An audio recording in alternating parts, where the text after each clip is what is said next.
Hello class 9th। हमने इससे पहले वीडियो में यमराज की दिशा के कवि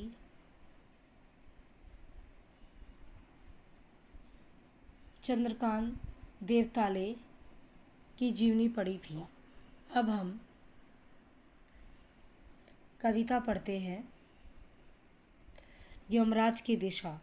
माँ की ईश्वर से मुलाकात हुई या नहीं कहना मुश्किल है, पर वह जानती थी जैसे ईश्वर से उनकी बातचीत होती रहती है और उससे प्राप्त सलाहों के अनुसार ज़िंदगी जीने और दुख बर्दाश्त करने के रास्ते खोज लेती है।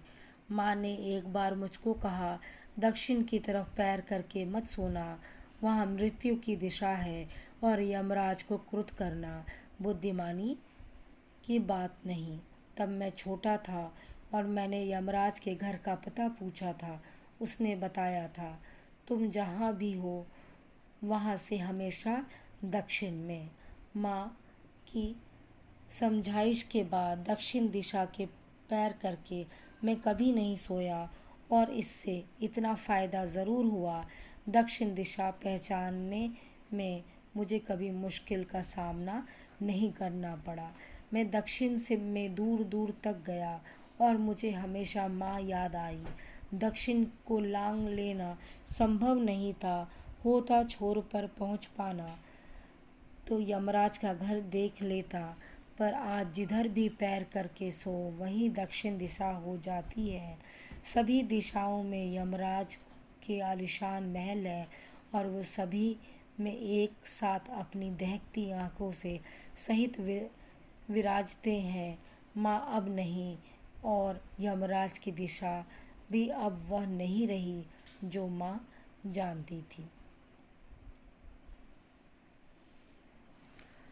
फर्स्ट पैराग्राफ की व्याख्या। फर्स्ट पैराग्राफ पढ़ती हूँ।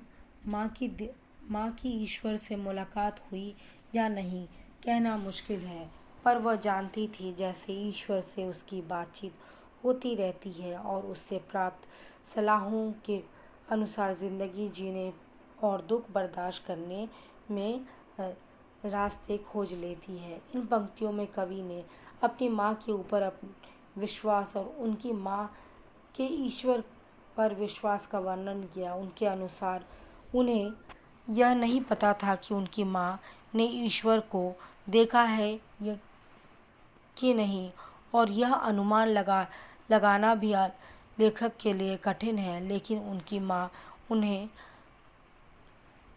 यह विश्वास दिलाती है कि उनके और ईश्वर के बीच में बातचीत होती रहती है। ईश्वर उन्हें ज़िंदगी जीने की ज़रूर सलाह देते हैं। ईश्वर से प्राप्त सलाह के अनुसार उनकी माँ ज़िंदगी जीने और दुख बर्दाश्त करने के रास्ते खोज लेती है। माँ